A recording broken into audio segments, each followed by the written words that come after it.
धन्यवाद बाबा जी, आपने मुझे बहुत अच्छी बात बताई। मैं अब ऐसा ही करूंगा। इतना कहकर हरिया आगे की ओर बढ़ चला। थोड़ी ही दूर गया था कि उसे एक हाथी दिखाई दिया जो जंगल की ओर जा रहा था। हरिया हाथी को देखकर सोचने लगा, अगर मैं इस हाथी का पीछा करूंगा तो शायद मुझे तालाब तक पहुंचने का रास्ता मिल जाए। था कि हाथी कालिंदी जंगल के भीतर चला गया है। यह देखकर हरिया थोड़ा सहम गया और सोचने लगा। अगर मैं आज इस जंगल के अंदर नहीं गया तो वैसे भी पानी और भूख से मर जाऊंगा, और अगर मैं अंदर चला गया तो शायद मुझे पानी मिल जाए और मैं अपने पूरे गांव की जिंदगी बदल सकूं। इतना सोचकर वह जंगल के अंदर प्रवेश कर गया। थोड़ी दूर चलने के बाद ही उसे एक तालाब दिखाई दिया। तालाब को देखते ही वह बहुत प्रसन्न हुआ और भगवान से कहने लगा। हे भगवान, आपने मेरी मेहनत सफल कर दी। वह तालाब के पास जाकर पानी पीने ही वाला था कि अचानक एक आवाज सुनाई दी। अरे हरिया, रुक जा। वह तालाब श्रापित है। अगर तूने उसका जल पी लिया तो तेरी मृत्यु निश्चित है। यह सुनकर हरिया डर गया और सहज भाव से बोला। आप कौन हैं और कहाँ हैं? मेरे सामने आकर मुझसे बात कीजिए। हरिया, मैं इस जंगल का रक्षक हूँ। मेरा नाम वृक्षराज है। इस जंगल में जो भी इंसान आता है वह बिना सवालों के जवाब दिए वापस नहीं जा सकता। तुझे भी पानी पीने से पहले कुछ सवालों के सही उत्तर देने होंगे, नहीं तो तेरी मृत्यु निश्चित है। यह सुनकर हरिया बोला। वृक्षराज जी, अगर मरना ही निश्चित है तो क्यों न मैं तालाब का पानी पीकर ही मर जाऊं। हरिया, चालाकी मत कर। यह श्रापित तालाब तेरे साथ तेरी पीढ़ियों तक चला जाएगा और इसका कोई निवारण नहीं है। इसीलिए अच्छा यही है कि तू अपने दिमाग का इस्तेमाल कर और सवालों के सही उत्तर दे। तब हरिया बोला। मुझसे गलती हो गई वृक्षराज जी, कृपया अपने प्रश्न पूछिए, मैं उत्तर देने को तैयार हूँ।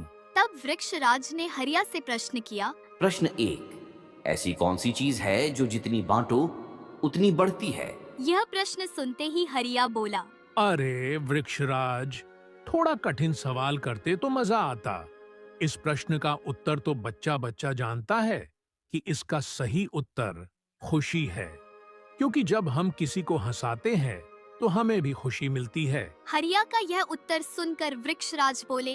बहुत खूब हरिया, तूने बहुत ही अच्छा जवाब दिया।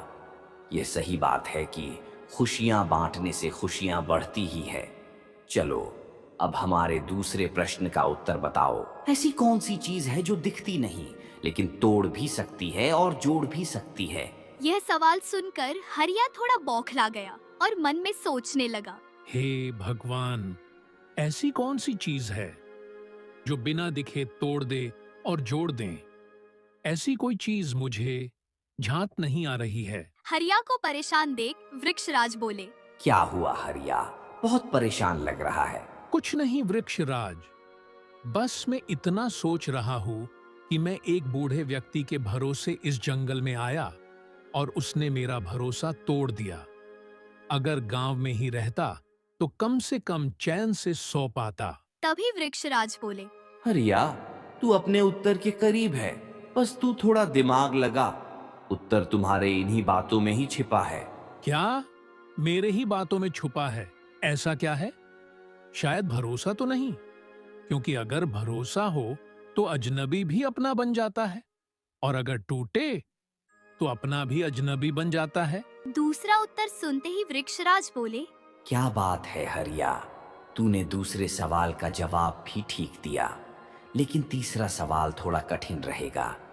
तो सोच समझकर उत्तर देना, क्योंकि यह तुम्हारे जिंदगी के जीने और मरने का फैसला होगा। तब हरिया बोला। देखो वृक्षराज, मुझे जीने और मरने से डर नहीं लगता। डर तो बस केवल आपके श्राप से लगता है, जो एक बार मिल जाए तो 7 जन्म तक पीछे ना छोड़े। तो अब आप अपना तीसरा सवाल करिए। तो चलिए, ठीक है हरिया, तीसरा सवाल हमारा यह रहा। ऐसी कौन सी चीज है जिसे हम खोते हैं तो पता चलता है कि वो कितनी कीमती थी? हरिया यह सवाल सुनते ही सोचने लगा। अब मेरा मरना तय है। अगर मैं अपने गांव में ही रहता तो मुखिया के यहाँ मजदूरी कर लेता, तो शायद आज मुझे यह दिन देखना न पड़ता। मैंने अपना सारा समय बर्बाद कर दिया पानी को ढूंढने के चक्कर में। अब मैं अपने घर भी नहीं जा सकता। क्या समय आ गया? क्या करने आए थे? क्या हो गया? अब मेरा मरना निश्चित है। हरिया को परेशान देख वृक्षराज बोले। क्या हुआ हरिया, मरने की बहुत जल्दी है तुम्हें? नहीं वृक्षराज, मुझे चिंता नहीं है मरने की। मुझे तो चिंता इस बात की है कि मेरे मर जाने के बाद मेरी पत्नी और मेरी बूढ़ी माँ फिर से पानी भरने के लिए मुखिया के खेत में नौकरी करेंगे। ऐसा समय आएगा, मैंने कभी सोचा नहीं था। हरिया की इतनी बात सुनकर वृक्षराज का मन थोड़ा हल्का हो गया और वृक्षराज बोले। हरिया, तूने इस बार भी इस सवाल का जवाब अपनी बातों में दे चुके हो, बस तुम्हें उस बात को ढूंढना पड़ेगा। हरिया इतना सुनते ही खुश हो गया और सोचने लगा ऐसी कौन सी बात है। तभी उसके दिमाग में एक उत्तर आया। वृक्षराज, कहीं इसका सही उत्तर समय तो नहीं, क्योंकि वक्त चले जाने के बाद वापस नहीं आता और तब समझ आता है कि उसका हर पल कितना अनमोल था। बहुत खूब हरिया, आज तूने मुझे खुश कर दिया। जा तालाब से पानी पी ले और अपनी प्यास बुझा ले। तुरंत हरिया तालाब से पानी पीकर घर लौटने लगा। तभी वृक्षराज बोले।